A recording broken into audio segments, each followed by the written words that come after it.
great news to hear, so we'll kick off then. Thank you, Kira. Hello, everybody, and thank you for joining this morning's session. I'm Andrew Campbell-Edie. I'm the Communications Manager at the Irish Centre for Diversity. To self-describe for those that need it, I'm a black man. My pronouns are he, him. I have close cropped hair on my head and a black moustache. I'm wearing specs and I'm in front of a white virtual background with a logo of the Irish Centre for Diversity and our coloured triangle branding in the back. So about today's webinar, we recently held the National Diversity and Inclusion Awards 2025 to recognise and celebrate the valuable work that's being done to progress D&I in workplaces in Ireland.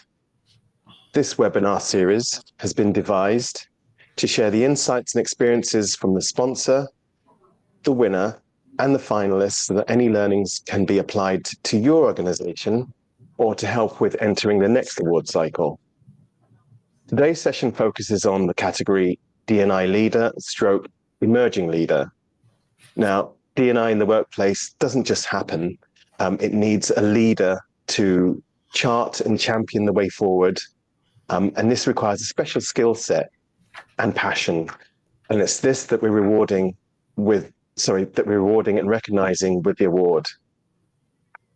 A quick word about our sponsor. AIB is one of Ireland's major retail banks serving personal, business, and corporate customers. They hold prestigious Investors in Diversity Gold and have kindly sponsored this award since the very beginning. In terms of running order, I'll shortly hand over to the award sponsor, and then we'll hear from some of the finalists and end with the award winner, wrapping in about an hour. Some housekeeping then. We're joined by Shelley Gibson, our ISL interpreter. Thank you, Shelley. And I'll try to keep it quite slowly so you can keep up. The session's being recorded and will be available on the Irish Centre for Diversity website shortly. Everyone is muted except the panel. Please share comments in the chat function. We'd love to hear which organisations you're joining us from. There isn't time for a Q&A this time round, but you might get answers to connect with any of our panelists on LinkedIn, and I'm sure they'll be happy to answer any specific queries you have. So, without further ado, I'm very pleased to introduce our hosts for today's session. Aoife Mulqueen, AIB's Group Diversity Inclusion Lead, who will shine a light on our organisation's diversity inclusion advances and lead what is sure to be an enlightening conversation. But before Aoife begins, I know that we want to speak, we're going to hear from Dennis Doolan, who's AIB's People and Experience Manager. So, finally, before we start, it's important to say that AIB, like the other sponsors and the Irish Centre for Diversity, had no part in the judging process and couldn't enter themselves. Over to you.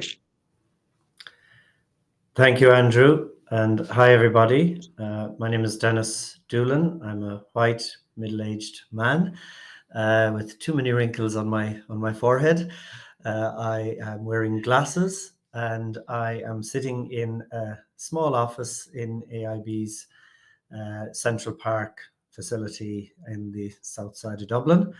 I'm delighted to join you all today, just to say a brief hello.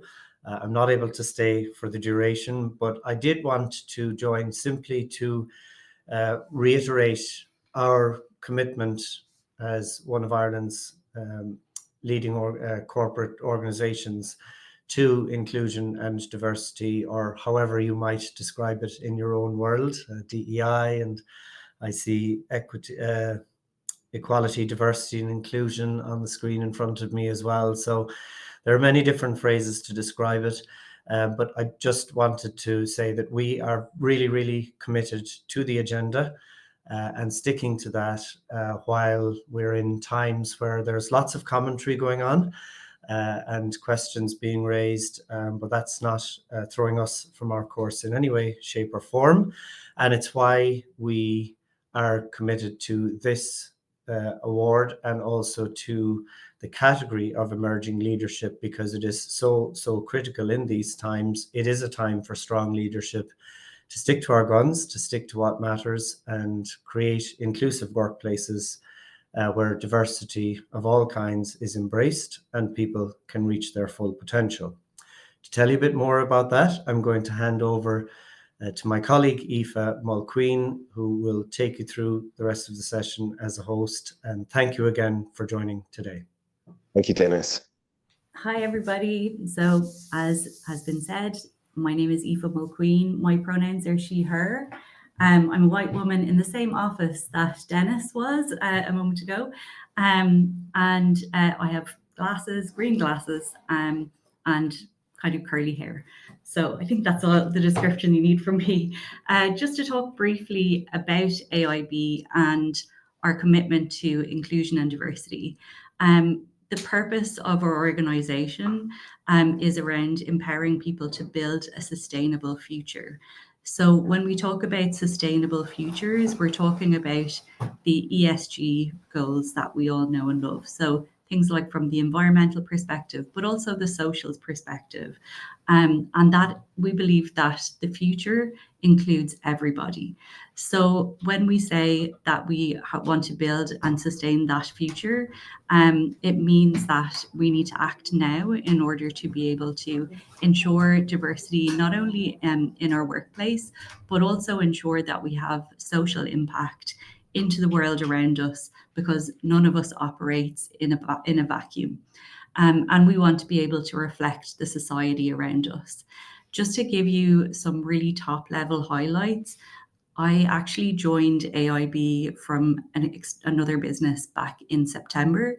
So I'm only 6 months in the organisation. So I can tell you that as I joined the organisation, I was looking around at what were the things that were really standing out to me as being a really inclusive and dedicated place to work around inclusion and diversity. And what I saw was a real care out into the community to bring in diverse talent from outside of the business, but also inside the business, some really passionate employee resource groups and some policy changes that really show that we're willing to put our money where our mouth is when it comes to the facts around DEI. Facts that we know are being ignored right now in certain political arenas. But listen, I'm not going to go on too long because I know that we have some really fabulous people to talk to, and I'm actually really curious as well to hear lots more about the amazing stuff that they have been getting up to that led to them being nominated today. So as Andrew said, we're not part of the judging process, so I'm just all ears and I can't wait to meet everybody. So first of all, just our first finalist that I'm going to hand over to is Dawn Maher from Scansdeck Engineering. So Dawn, thank you for joining us. Congratulations on being a finalist. And please tell us a bit about your nomination and the great work that saw you making it to the shortlisting category. Thanks, Aoife. It's lovely to be on the call with so many strong D&I leaders across the country. So my name is Dawn Maher. I'm People and Culture Manager here at Scansdeck Engineering. For those listening in, I'm plus size female, middle-aged, black hair. Basically, I'm with the company just over a year and a half.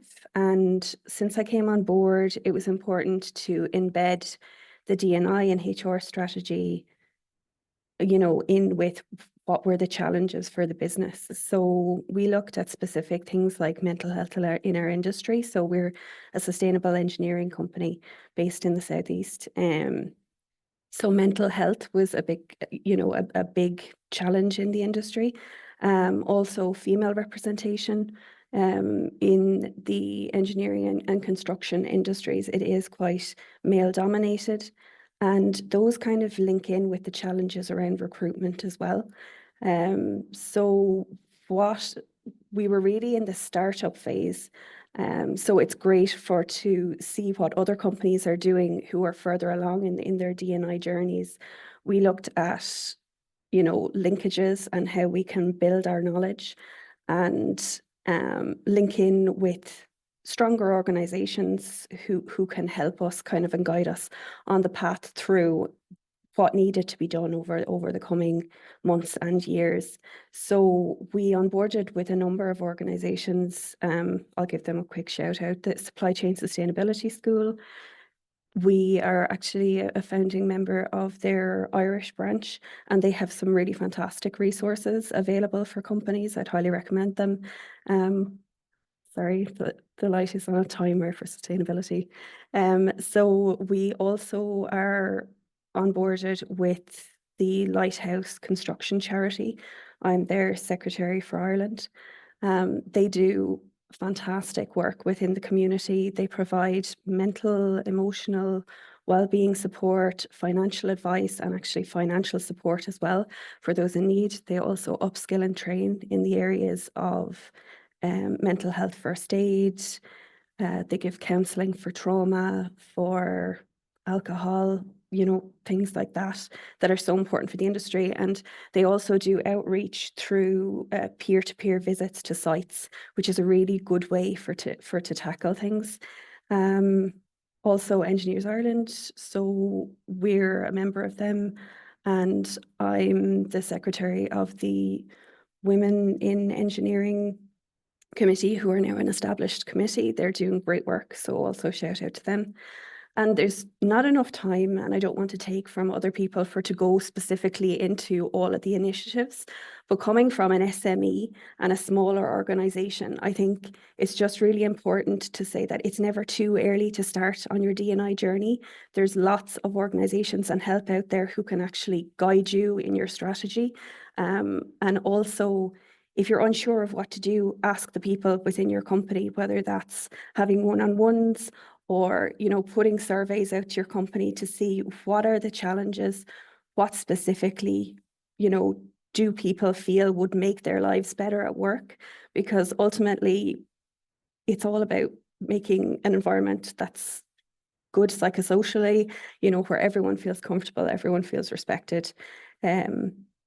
So, yeah, I'll hand over to the next person there. That's great. Thank you so much, Dawn. It was great to hear about all of the work that you've been doing. I'm particularly inspired by your mental health stuff. I'm definitely going to be looking up Lighthouse to find out a little bit more about them. So thank you so much for that. Our next finalist is Gemma Moore from Bord Gáis Energy. So we're all familiar with your theatre, but we'd love to hear more about your own work and what the great work that you've been doing to make it to the shortlist category. So over to you. Great, thanks Aoife. And thanks Dawn for your update. It was really good to hear what you guys have been up to. It's superb. Just to say, my pronouns are she, her. I'm a middle-aged white female. I've been working with Bord Gáis Energy for almost 6 years now. So I'm currently working as part of their trading finance team. And I have been the co-chair of the Women's Network here for the last 3 years. I'm also a strong ally then of all of our other networks within the group. We've 7 in total. And this is our first year kind of entering into the nominations, and we've really enjoyed the whole process and the learnings from it, and hearing everybody else's stories, which is really good. I suppose one of the biggest objectives as a women's network that we've had has been to embed a stronger female representation at senior management levels. So back in 2021, we set out what we said would be a bold target to increase our female participation by 10%.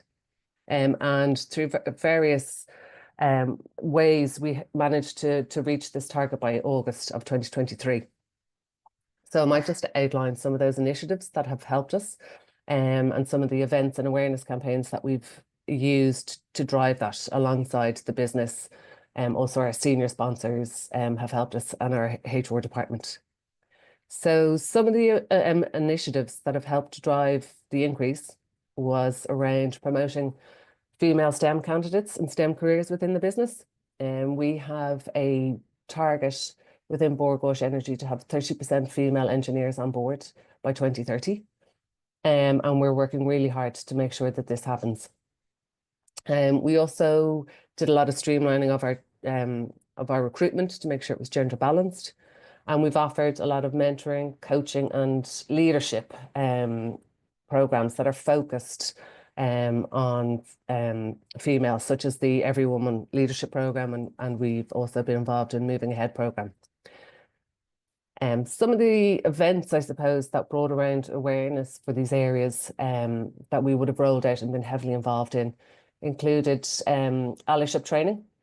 So we would have rolled this out to all of our executive team and then every employee through various sessions over about a year's span.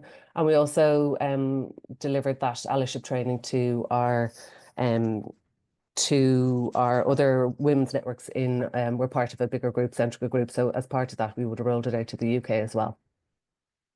Over the years, we always have a really good International Women's Day event where we look to have guest speakers come in and kind of highlight the importance of female representation at that senior level.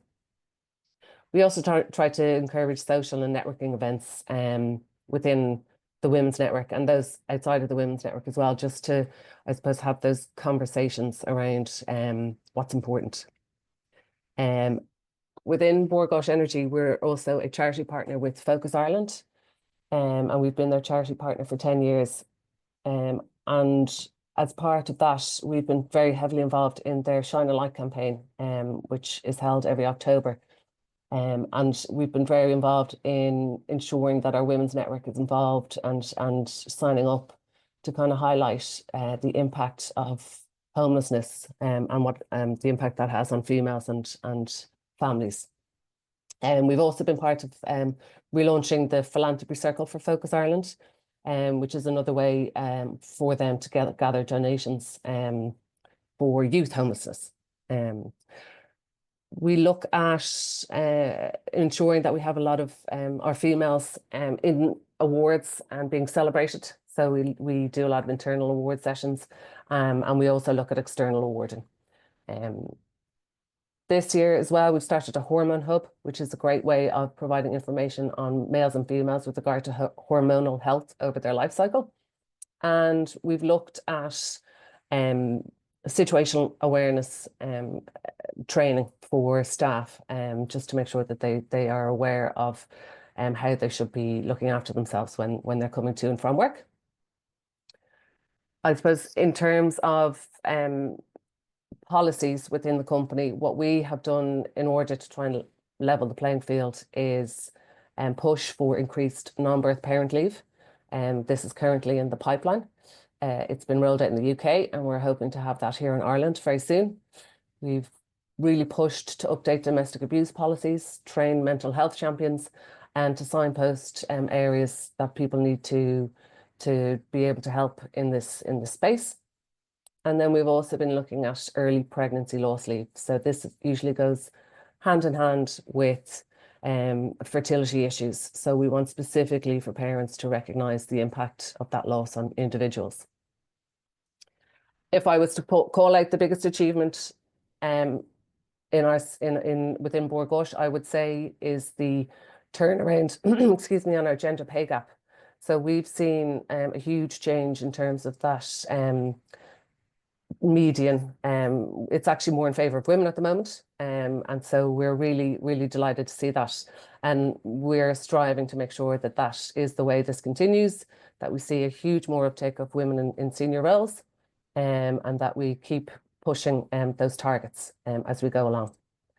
So that's everything for me. I'll hand back to you, Aoife. Wow, Gemma, that no stone unturned. That is quite the amount of like activity that you've done across so many areas. Really, really impressive. Like, well done. That was really, really wonderful. Okay, so what our next finalist is Laura McPartland. who is a HR business partner in Bank of Ireland, which is great to see another finance institution, of course, and a fellow holder of the Investors in Diversity Gold.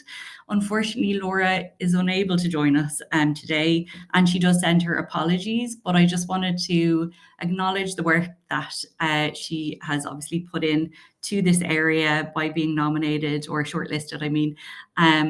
So I just want to maybe read out a little bit of what the judges said. So the judges congratulated her heartfelt sense of allyship, advocating for others and channeling personal experience, to make a workplace more inclusive for colleagues.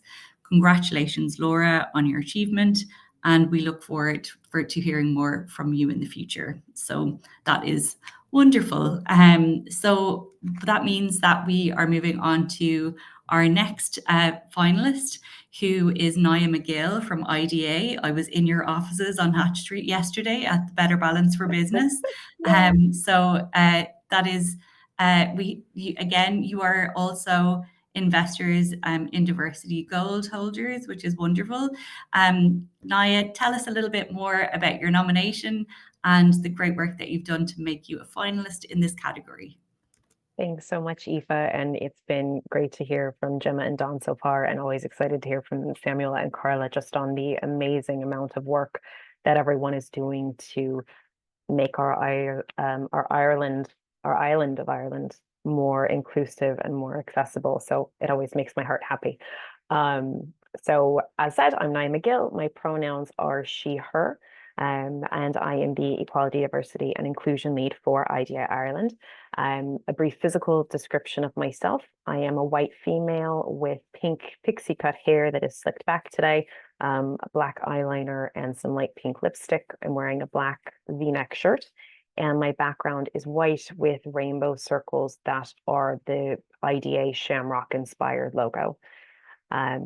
For anyone not familiar with IDA, we are the Irish statutory agency responsible for bringing foreign direct investment, or FDI, into Ireland.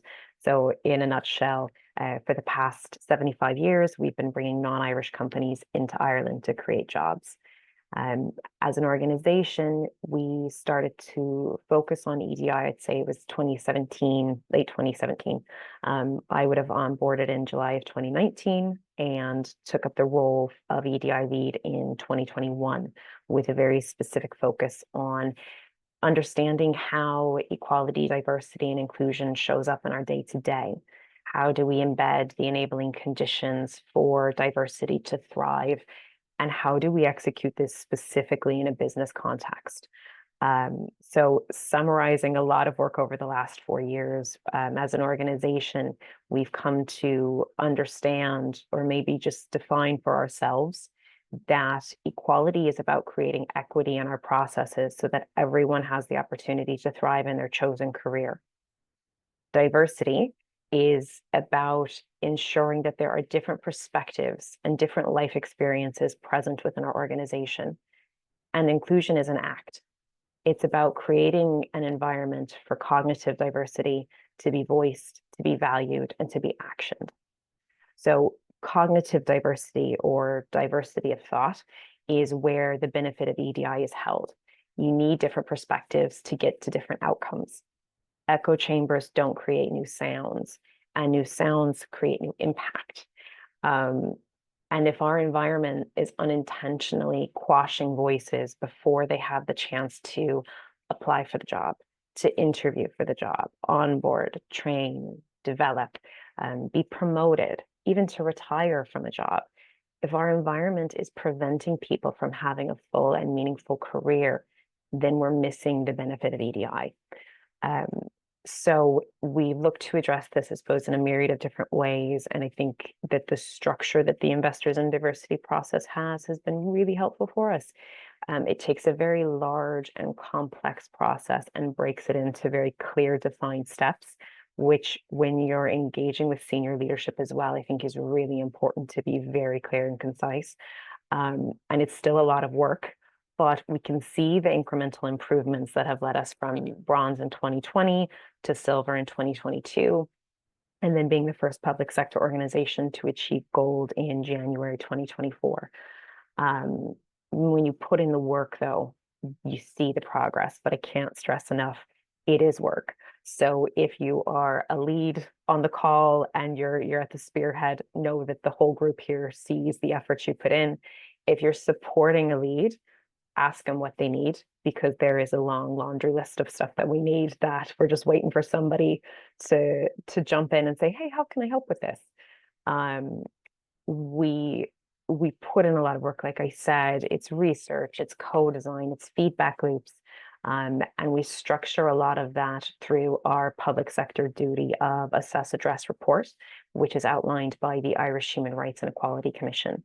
So firstly, we ask people about their experiences, we listen to their responses, and we put plans in place to take action, educate, celebrate, progress these areas. And then we report back to the organization at regular intervals on how it's going, on what's changed, and what we're going to do next.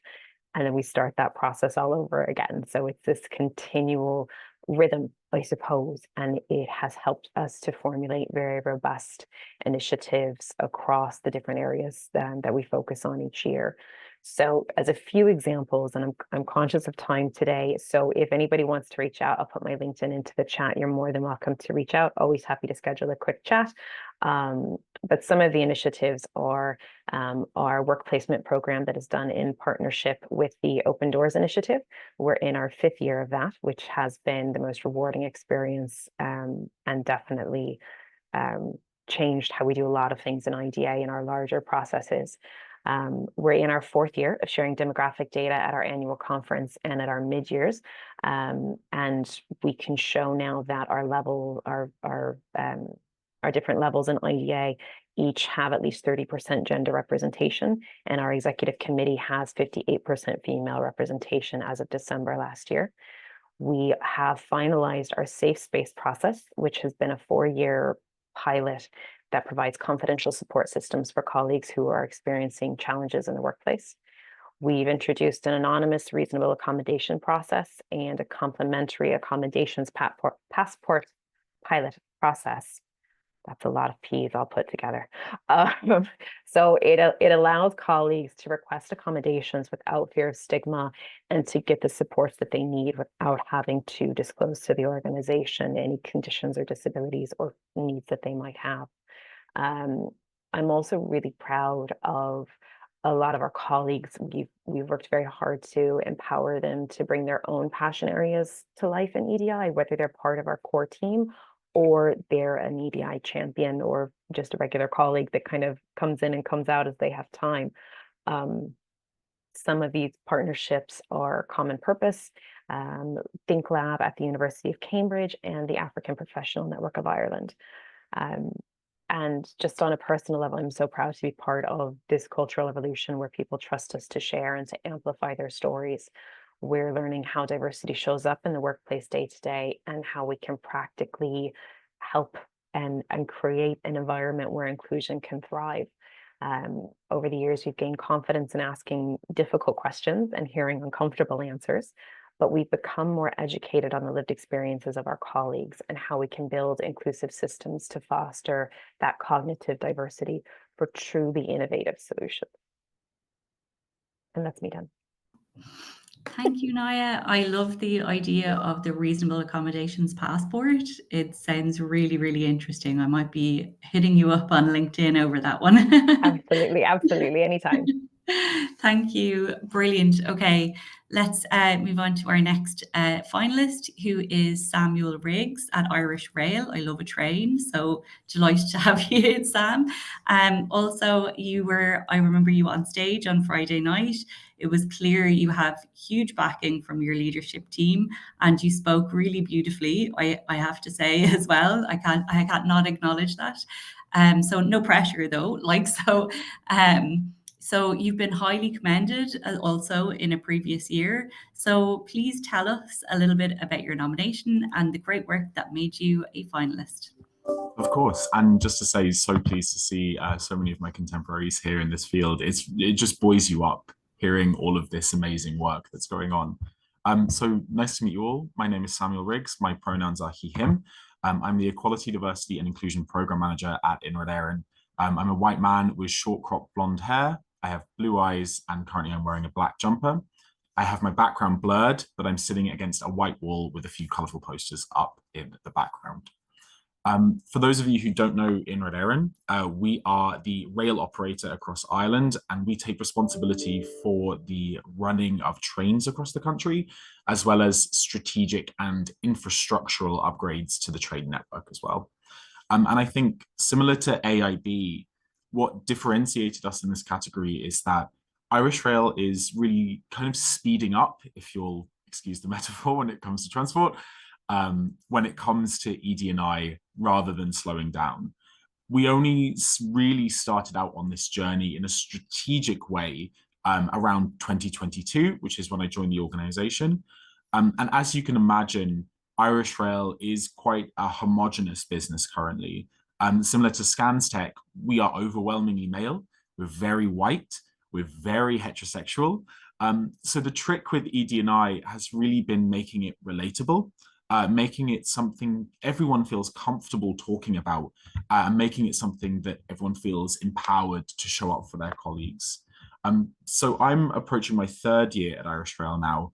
And like I said, we're looking at a more strategic goal here. And on the part of making ED&I relatable, we found in our very first Investors in Diversity survey feedback that there was an issue with people not feeling heard and not feeling like they have someone to talk to about issues they might be facing at work.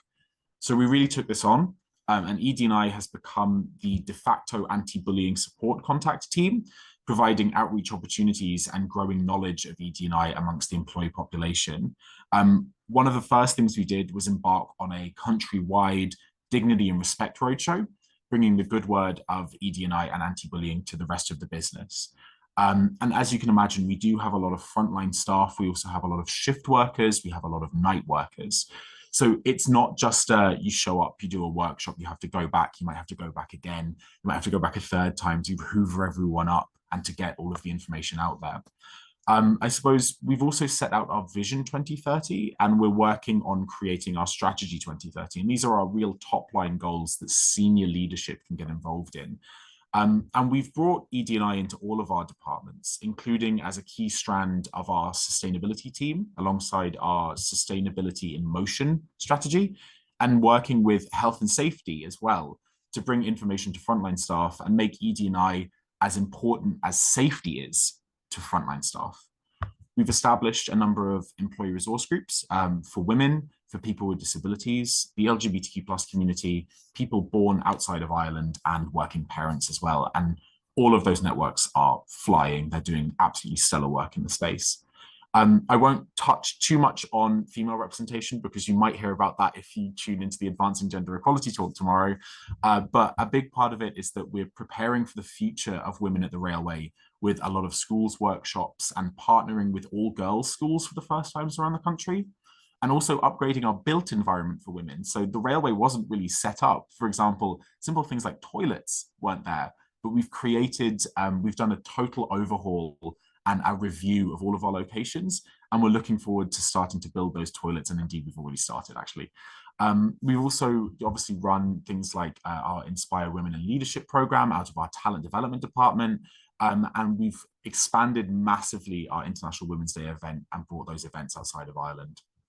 We run ED&I training, both in person and e-learning, including inclusive decision-making training for 250 people managers and HR recruitment professionals over 23 and 24.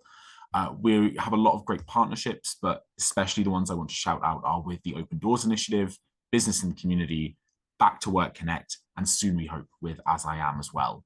And then finally, I'd like to say we work really great with our unions. Our unions are the backbone of a lot of the work that we do, and they're incredibly supportive of ED&I. And we're lucky to have worker leaders who are so positive about the nature of ED&I, and they've really helped to propagate the message of everything that we do, and building those relationships with the unions has been really key to the success of the program.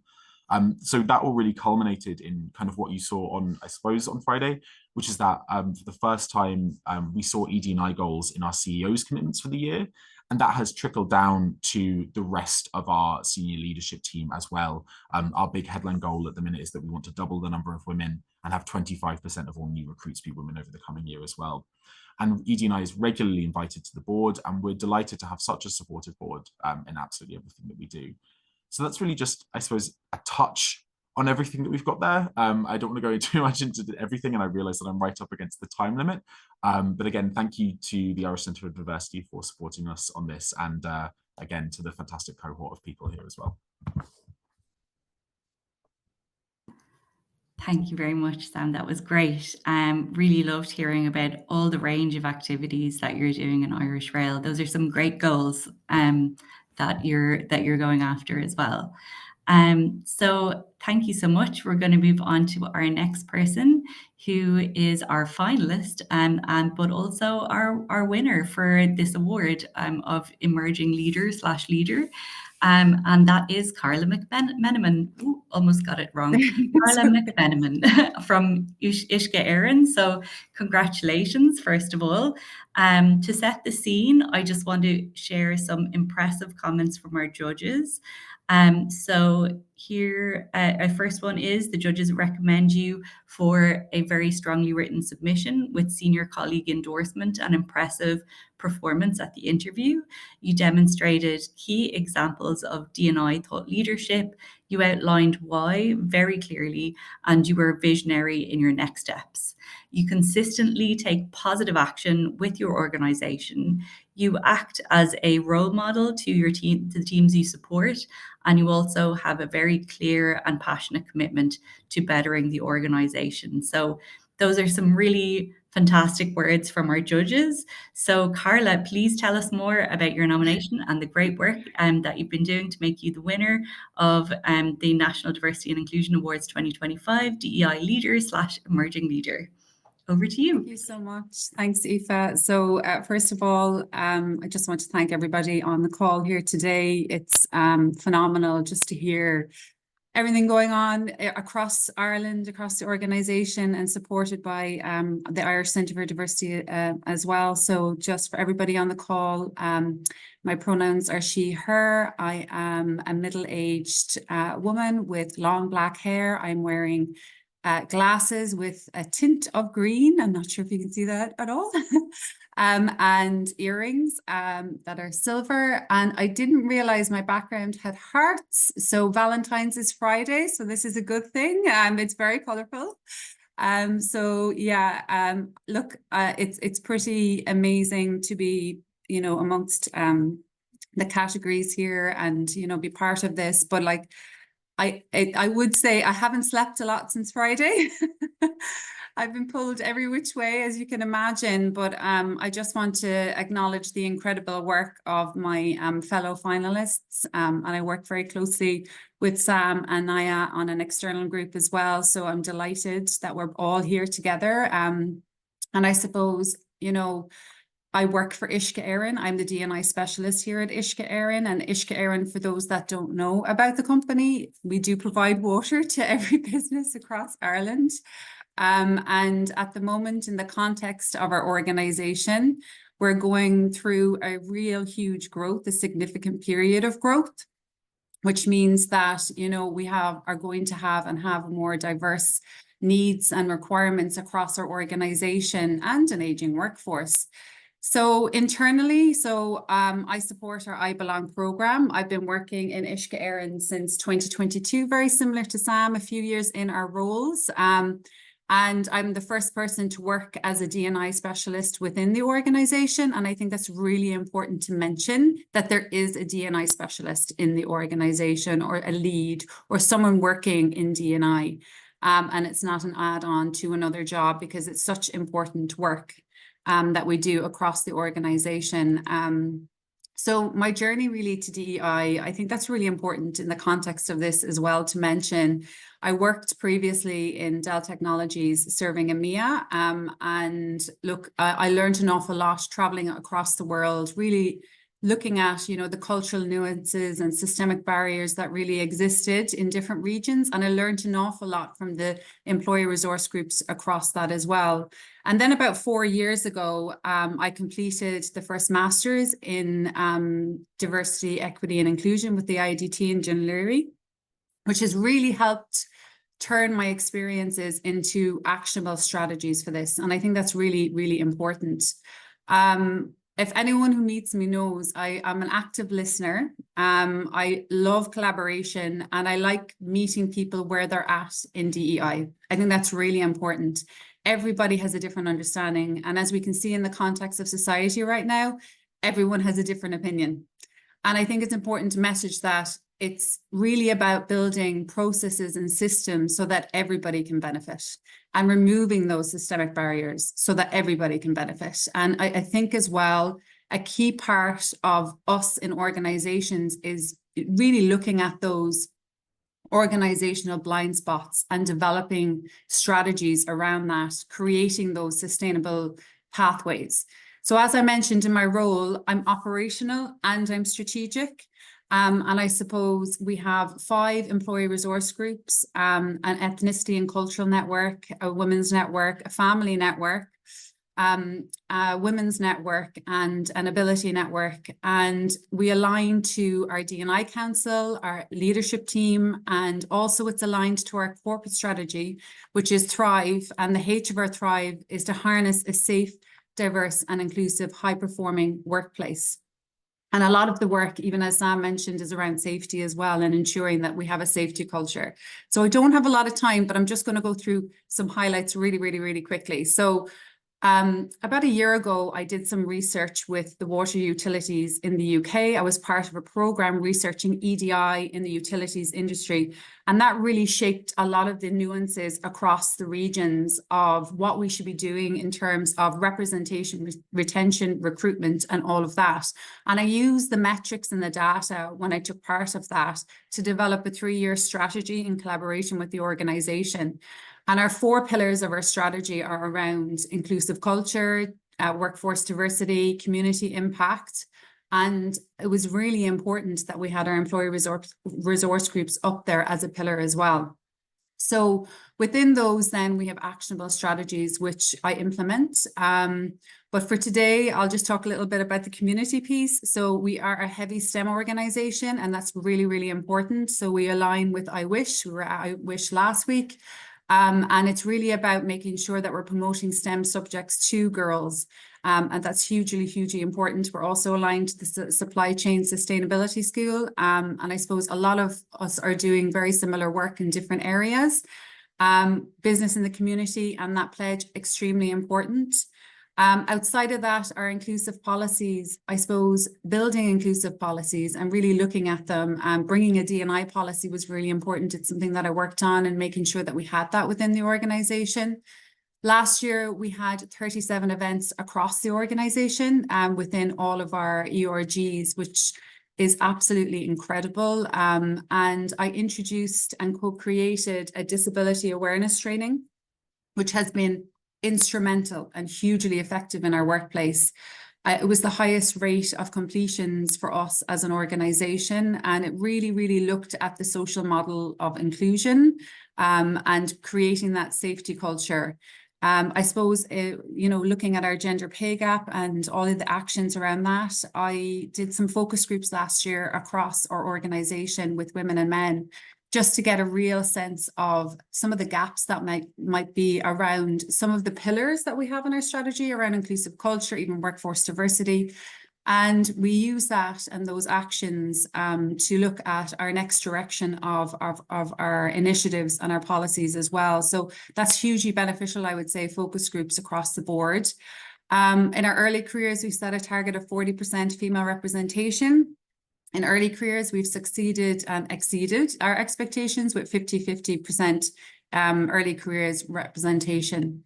And then I suppose looking at our next steps of our organization and where we're going, and outside of that, training as well, like inclusive leadership training.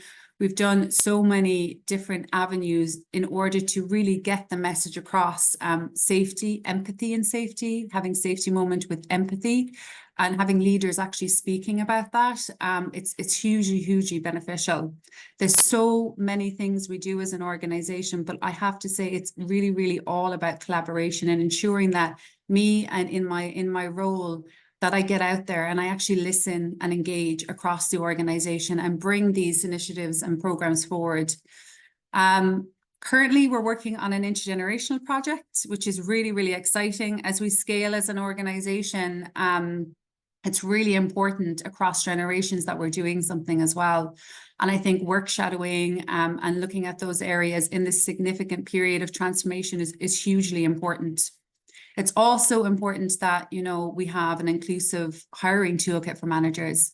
If you think of the scale we're growing, we need to ensure that we're identifying the gaps first, and we're building best practice and tools, providing our managers with tools for success during hiring. And I suppose lastly, I'd mention that embedding our ERGs further is critical to our success. And when I worked in the technology industry, I supported 13 ERGs across 40,000 members. And what I suppose I learned from that was creating chapters in locations so that no matter who is available, if they're on the field, if they're operational, if they're in the office, that they're able to tangibly access EDI initiatives, programs, events, and it's within everybody's grasp. So just to close, because I can see we're coming up to time, I just want to say, you know, a huge congratulations to everybody here, all of the finalists. I think, you know, just from the heart, as I spoke from the heart on Friday night, you know, working in EDI is extremely challenging at times, and every single day for me is a learning day, and I learn from everybody else. But, you know, it requires a unique set of skills, I believe. It requires us to really understand the perspective and engage our organization within that perspective as well. And I think everybody on the call here, as you can see, is really commended for that. And having those designated roles is extremely important as well. So thank you. Brilliant. Thank you so much, Carla. Yes, round of applause for the people I can see. Congratulations on winning, and congratulations to everybody who spoke today, who are our finalists. Thank you so much to everybody for coming along to this call today. Really delighted to listen and hear of all these amazing insights across all of these different businesses and industries. So really fantastic. I do want to say, before I say goodbye from me, I do want to say thank you to Andrew and Andrew Campbell-Edie and also Ciara Corcoran for their support in setting this all up today. But also thank you, Shelley, for all of your hard work during this call too. So thank you again, and I will hand over to Andrew. I had my audio turned off then. So I'm always, as Sam said, buoyed by these webinars and these conversations that we have on these sessions, just to hear the amazing amount of work that's being done to transform Ireland. And as someone said to me on Friday at the awards, it's great to have these conversations, especially at a time when there are other narratives out there that are challenging. But what's wonderful to hear is that what's wonderful to hear is that there's an acceptance that there's so much that's been done, but there is more still to be done. You know, it's a journey of continuous progress, and it's great to know that there are so many organizations out there that are still centering EDI and progressing this work and this transformation that Ireland is on, and that is really transforming. Now, just to wrap up, I just wanted to. It was really interesting to hear lots of common threads coming out through the session. So I was taking lots of notes. I should start by saying, I can't remember exactly who said it, but the work of a D&I leader is often to have uncomfortable conversations and not to be afraid of those, and to not hold leadership accountable, but to bring them on board with those challenges, and to get them on board with part of the transformation that needs to happen. And the role is also shining a light into areas that often aren't looked at. Somebody said, you know, I'm trying to find out what the phrase was, organizational blind spots. There you go. So it's very important, and as someone else said, that often a lot of this work is done in addition to the 9 to 5. Gemma, I think your role is not strictly D&I, so it's something you do over and above your 9 to 5, what you're paid for. So congratulations, and so many D&I leaders, and so many allies, and so many people that drive the ERGs. It's done over and above what they have to do, and they do it through passion and through need, I suppose. So I suppose it's kind of apt that AIB are the sponsor of this, because it's really about backing brave, this sponsorship. So some of the common themes that I have coming out were collaboration with third parties. It's great to see and great to hear that so many people are availing of the other supports out there, from other expert organizations that can aid your journey. People like Open Doors, there's a supply chain sustainability school. As Naya mentioned, EDI is an area where there's kind of no competition, because everyone benefits when there's progress on EDI. And so everyone's door is usually open, everyone's inbox is there, everyone's quite happy to share their strategies and their tactics, because everybody benefits. And it was great to hear that common theme coming out through all the panelists.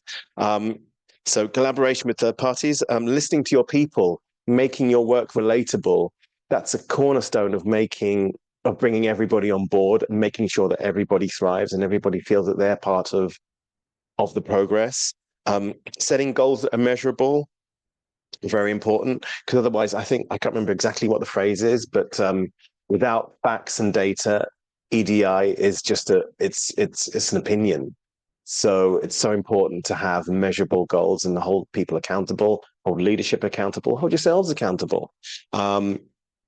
Senior leadership brought on board. Yes, nothing happens without senior leadership.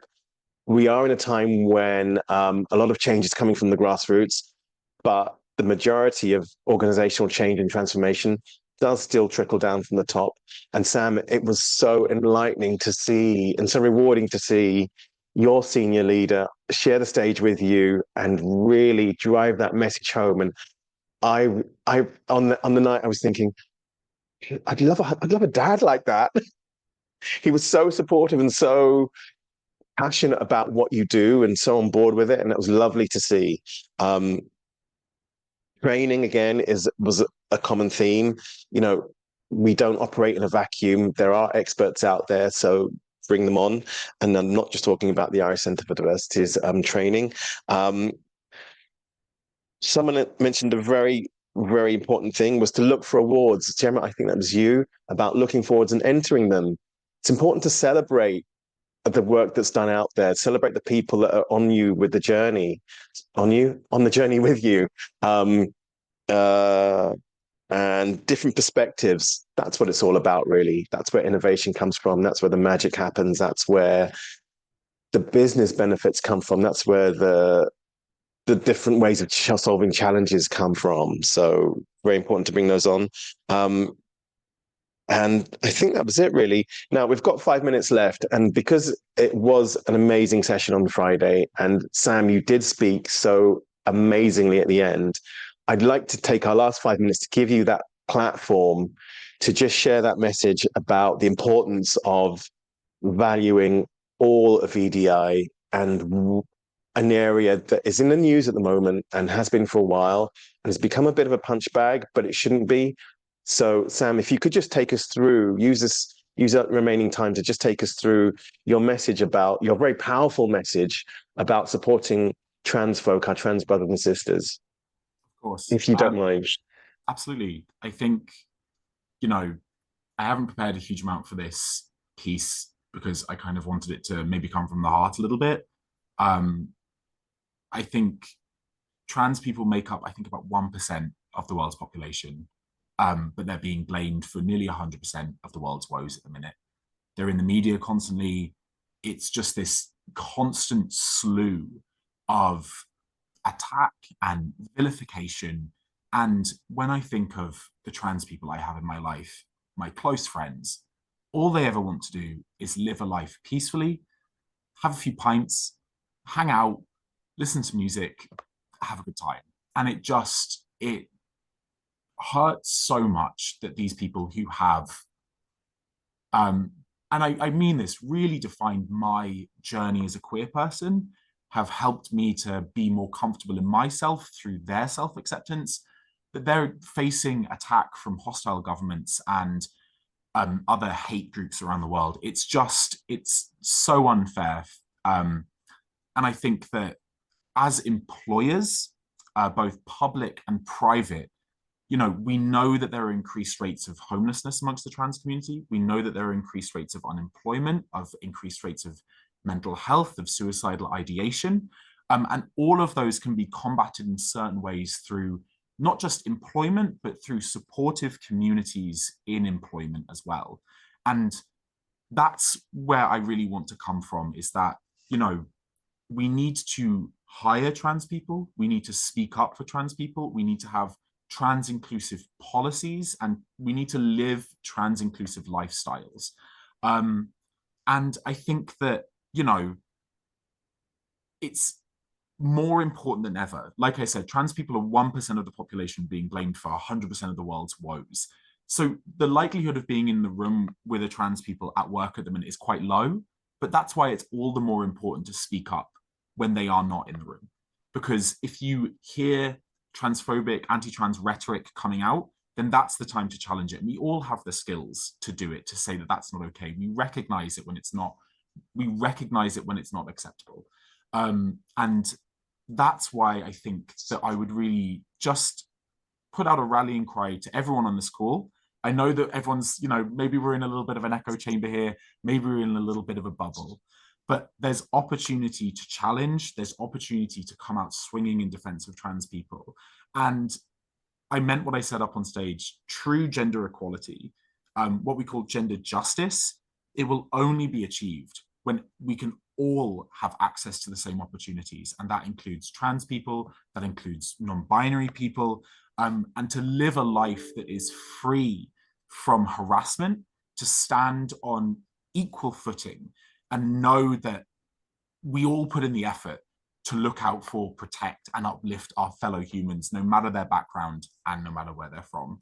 And I think that if we continue to do that for the most vulnerable people in our society, for the most vilified people in our society, then we will all really come out victorious, and we will, persevere against the forces filled with hate that are currently trying to destabilize our world.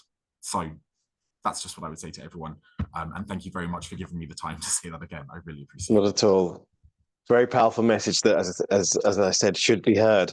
So in the remaining time that we have, I'm going to do my own thank yous. So Aoife, thank you for hosting. Thank you to all of our panelists.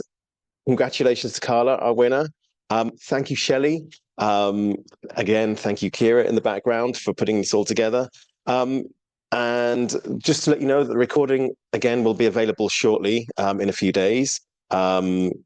Please contact us through the Irish Centre for Diversity website, and register for upcoming sessions, and to view all the other recordings from the previous years.